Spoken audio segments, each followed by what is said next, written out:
Labdien klātesošiem! Šodien es esmu pieteikta kā pētniece, tad es ar jums vairāk dalīšos ar faktiem, jo arī pēc šādiem 3 jomas korifejiem kaut ko vēl detalizēt stāstīt, tas būtu pilnīgi lieki. Tāpēc pirmām kārtām, ko es vēlos jums parādīt un pastāstīt, 2023. gadā plasmas iepakojumu tirgus kopējā vērtība bija 337 miljardi eiro. Tas iezīmē ne tikai šī materiāla milzīgo lomu loģistikā un mazumtirdzniecībā, bet arī norāda uz to, cik strateģiski svarīgs tas ir ekonomiskos procesos. Savukārt Eiropas plasmas iepakojumu tirgus kopējie ieņēmumi bija 804 miljardi eiro.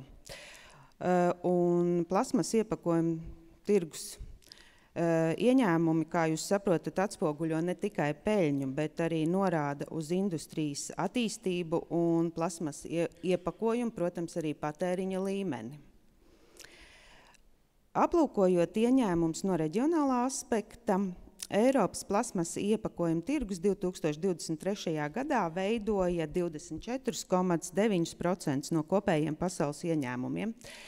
To varētu teikt arī, ka tā ir 1/4 daļa no kopējā plasmasas iepakojuma tirgus peļņas. Un šāda tirgus daļa noteikti ļauj uz Eiropu skatīties kā uz vienu no ietekmīgākajiem virzītāju spēkiem, kad ir runa par iepakojumu materiālu attīstību, pārstrādi un, protams, arī tiesisko regulējumu. Kā arī Eiropa ir reģions, kurš visaktīvāk virzās uz plasmas iepakojumu ilgspējas risinājumu ieviešanu. Runājot par nākotnes prognozēm, mēs redzam, ka plasmasa iepakojumu tirgus arī turpmāk piedzīvos stabilu izaugsmi, un laika posmā no 2024. gada līdz 2030. gadam aprēķinātais vidējais gada pieauguma temps pasaulē ir 3,6%, bet Eiropā tas ir 2,9%. Un raugoties, protams, uz šādu pieauguma tempu, ir svarīgi arī strateģiski raudzīties uz pārstrādes un iepakojuma materiālu izvēles jautājumiem. Šajā prezentācijas slaidā jūs redzat 2 būtiskas lietas attiecībā uz plasmas iepakojumu. Es atvainojos?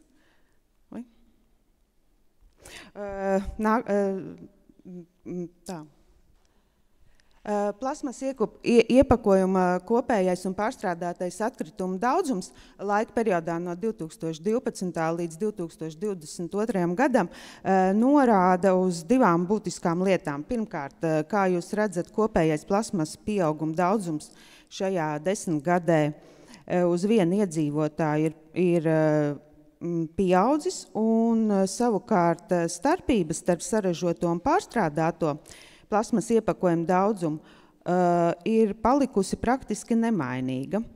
Un tas skaidri norāda uz būtisku problēmu, kas bija šajā laika periodā, ka pārstrādes īpatsvars uz vienu iedzīvotāju faktiski stagnē, neraugoties uz patēriņu pieaugumu. Un šī tendence liek aizdomāties par iepakojuma dizainu un materiāla pārstrādes sinerģiju turpmākā laika periodā.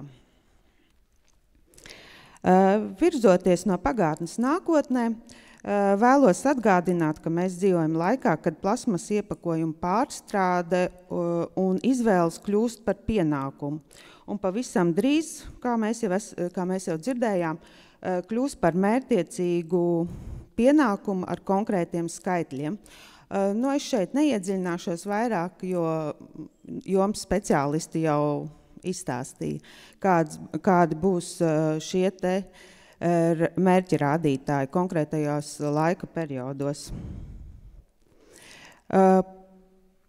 Plasmas iepakojumu pārstrādes prognoze Baltijas valstīs vadoties no pētījuma, kas tika publicēts 2024. gadā žurnālā Energies, norāda tādu pozitīvu iezīmi par Baltijas valstīm, jo pētnieki secināja, ka Latvijai, Lietuvai un Igaunijai, neraugoties uz dažbrīd dzirdamo un lasāmo skeptisko prognozi par mērķa rādītāju sasniegšanu, tomēr tiek prognozēts, ka šie mērķa rādītāji tiks sasniegti. Un šeit, kas ir vēl pozitīvāk, manuprāt, Latvija tiek izvirzīta kā viena no Baltijas valstīm, kurai šī pārstrāde būs visaugstākā. Un šāda priekšrocību zinātnieki izsecināja, ņemot par pamatu vairākas priekšrocības, kas ir Baltijas valstīm, un kā viena no tām ir salīdzinoši labu normatīvo regulējumu, kas pastāv Baltijas valstīs, augsto informētības līmeni sabiedrībā un pieaugošo publiskā un privātā sektora iesaisti atkrituma apsaimniekošanā. Kā redzams slaidā, tad, kā jau es iepriekš minēju, Latvija izvirzās vadībā. Lai sasniegtu šos mērķa rādītājus, protams, ir svarīgi izvēlēties arī atbilstošus materiālus. Un, kā jūs jau dzirdējāt no iepriekšējiem runātājiem, tad ir svarīgi, lai plasmasa būtu pēc iespējas vairāk pārstrādāta. Un šeit ir minētie nosacījumi, bet es arī domāju, ka šim slaidam mēs varam droši virzīties tālāk, pāriet pāri, jo šo informāciju jūs jau visi zinat.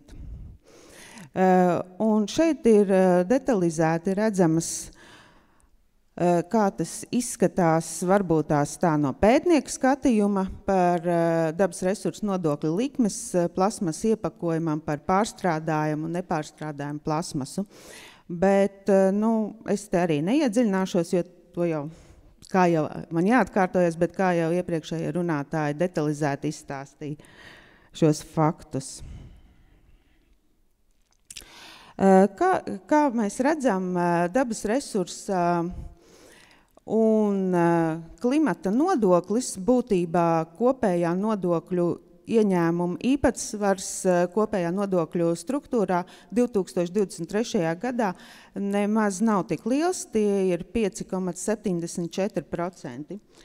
Ja mēs skatāmies detalizētāk, tad šo te dabas resursu un klimata nodokli apskatām detalizētāk, tad dabas resursu nodoklis sastāda tikai 0,46%. Kas ir salīdzinoši mazs. Savukārt, ja mēs vēl detalizētāk apskatām aprēķinātā dabas resursu nodokļu īpatsvaru nodokļu ieņēmumos Latvijā, laika periodā no 2018. līdz 2022. gadam, tad mēs redzam, ka praktiski ieņēmumi, kas ir par iepakojumu, ir ļoti niecīga daļa, nesastādot pat 0,1%, un raugoties uz to, ka šis dabas resursa nodokļa īpatsvars pieaug, tomēr, kas ir saistīts ar iepakojumiem, paliek iepriekšējos rādītājos. Šeit jūs redzat LIFE pētījumā 2023. gadā izveidoto iepakojumu datu plūsmu. Un kā jūs redzat, tā ir sadrumstalota, sarežģīta un apgrūtina saziņu starp iestādēm uzņēmumiem, līdz ar to neļaujot efektīvi uzraudzīt, analizēt un salīdzināt informāciju par iepakojumu tirgu. Bet neraugoties uz iepriekš minēto, vēlos atzīmēt, ka ir uzsākts process, un arī, kā jūs jau dzirdējāt, kas tika minēts, lai uzlabotu datu pārvaldību un sekmētu iepakojumu plūsmas caurskatāmību. Tomēr, neraugoties uz sarežģīto iepakojumu datu plūsmu, kas varbūt pat nedaudz, nesot nozares speciālistam, nedaudz atgādina raķešu zinātni, tad tomēr galvenie tiesība akti un noteikumi ne ar ko īpaši Latvijā neatšķirās savā būtībā no Lietuvas un Igaunijas. Vienīgais es vēlos atzīmēt, ka Igaunija jau 2014. gadā jau bija izveidota Igaunijas atkrituma apsaimniekošanas plāns sastādīts, un šobrīd jau ir izveidots jauns atkrituma apsaimniekošanas plāns Igaunijā, kas norāda, ka Igaunija jau par šīm te jomām ir domājusi daudz ātrāk. Kā arī Igaunijā ir aprites ekonomikas baltā grāmata. Ja mēs vēl arī runājam par atšķirībām starp Baltijas valstīm, tad raugoties no plasmas iepakojuma nodokļu politikas, Latvija ar Lietuvu ir salīdzinoši līdzīgas. Vienīgais būtiska atšķirība, ko es vēlos atzīmēt, ir, ka Lietuvā normatīvajos aktos noteikts, kurš iepakojums nosakāms par pārstrādājumu, bet runājot par Igauniju, es vēlos atzīmēt, ka Igaunijā tiek piemērota augstāka maksa par grūti pārstrādājumiem plasmas veidiem un materiālu kombinācijām, kā arī Igaunijā ir ieviests iepakojuma akcijas nodoklis. Visam iepakojumam, ja netiek ievērots pārstrādes likmes. Runājot par plasmasu, tas ir 2,5 eiro, 2,50 eiro centi. Un noslēgumā, raugoties uz dabas resursu nodokļu mērķiem, es vēlos jums atgādināt, ka mēs vairs nevaram atļauties izmantot plasmasu tikai pamatojoties ar to, ka tas ir ērts materiāls. Un dabas resursu nodokļa mērķis noteikti nav kādu sodīt, kā ir dzirdēts dažbrīd no uzņēmējiem, ka tas ir tikai kā līdzeklis, lai nedaudz apgrūtinātu uzņēmējiem dzīvi, bet tā tas gluži nav, kā arī vēlos atzīmēt, ka tas ir instruments pārmaiņām apkārtējā vidē, uzņēmēja darbībā un arī noteikti sabiedrībā. Un es aicinu jūs nevis pielāgoties nākotnē, bet to mainīt droši, gudri un domājot, protams, par ilgtspēju. Paldies!